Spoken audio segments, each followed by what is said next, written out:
4 stories involving guns that you won't hear in the mainstream media. 4 stories out of Omaha, Nebraska. The law states that in Omaha, if you have a home invasion, you are allowed to use deadly force if you fear for your life or the life of somebody inside of the home. Story number 1.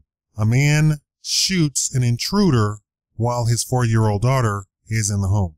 The man shot the intruder inside the home. The police came, retrieved the intruder. He died later in the hospital. The little girl was overheard saying that she heard the doorbell ring 3 times. Then she heard the door being busted open, the front door being busted open. And then she saw a man standing in front of her bedroom. And then her daddy shot the man. Story number 2. An elderly man had a home breach. The intruder came in. I believe the man was approximately 80 years old. The intruder slapped him or punched him or did something, hit him in the face, knocked him down. He then shot the man, the intruder, dead. I don't condone killing anybody. I really do feel sorry for taking somebody's life away. I do believe that people can have their entire life changed with the correct information. That is why I do the videos that I do. I believe that black people can be brought back into the light, and all of this brainwashing that they receive on a daily basis, if they listen to me, that their minds can be cleansed of this self-hatred, the evil that is put upon their reputation, and so on and so forth, right? I wouldn't do videos that I do if I did not believe that people can be cured mentally. So when I hear stories that, you know, the person was an intruder and they were shot dead, I feel sorry that the person was shot dead. I would hope that people, you know, they could be shot and you know, I know things happen and things cannot be avoided. And in the heat of the moment, you really don't have a choice to start making decisions. But I do feel sorry that they're shot dead. The next 2 stories don't involve anybody being shot dead at all. A intruder came into the house. I'm sorry, there was an intruder on the grounds of the house, and the owner of the house saw the intruder through the broken window, broken front window.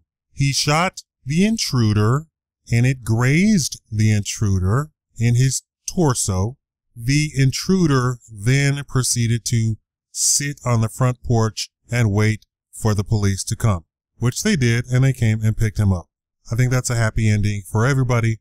Unfortunately, the homeowner now has to, you know, pay for getting his window fixed, you know, and whatever else was broken in the process. Story number 4. An elderly woman, 70-something, came home to find a man in her closet. I believe she had a Desert Eagle. She pointed at him and she said, "Stay here until the police comes." And he did. And the police came and retrieved him from her closet. Happy ending.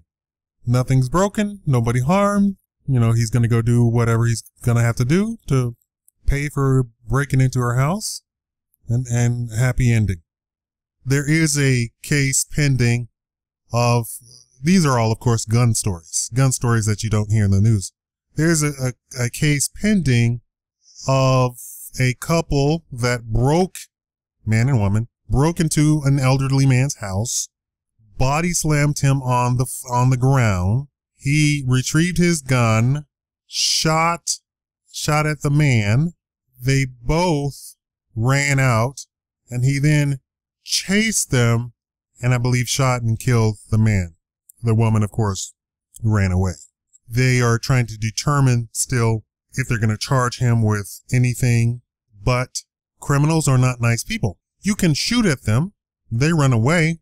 There is nothing to say that very evening they wouldn't circle around, find some other entrance into the home, and kill him just out of sheer revenge.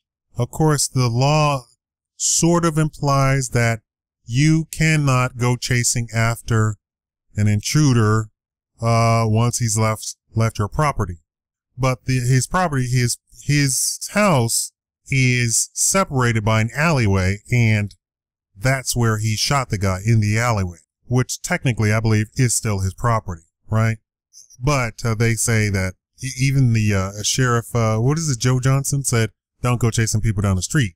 But in Texas, you can. In Texas, you can come to the assistance of somebody. You know, if you see an intruder, you can come to the assistance and chase them down the street, because Texas says, no, we're not idiots. We know that the person is a criminal. And if you catch somebody in the act of doing something criminal, they have to suffer the consequences of the retribution of their actions. You're not going to go, oh, well, I know you're a nice guy. I know you're a decent and honest guy, and you wouldn't shoot anybody else, would you? No. If you have identified somebody who's criminal, he's doing something criminal, in the process of doing something criminal, you can take matters into your own hand with a gun. There's a guy who also thwarted a guy who was shooting up a mall. He came in, started shooting in the mall. Guy pulls out his gun and shoots him. Never made the news. Never. Why don't they want that to make the news? That's a happy story, right? He was gonna start shooting everybody. Guy pulls out his gun and shoots him. He probably saved hundreds of lives. You know, people get injured, people panic, they run. If they don't get shot themselves, they panic, they run, step on other people. It happens. That's the reality of it. But that didn't make the news. Tell me what you think. And of course, there are thousands of these stories that never even make the cutting room floor, meaning they're not even reported to the reporter. Tell me what you think below. Thank you for watching the Shikama Live Show.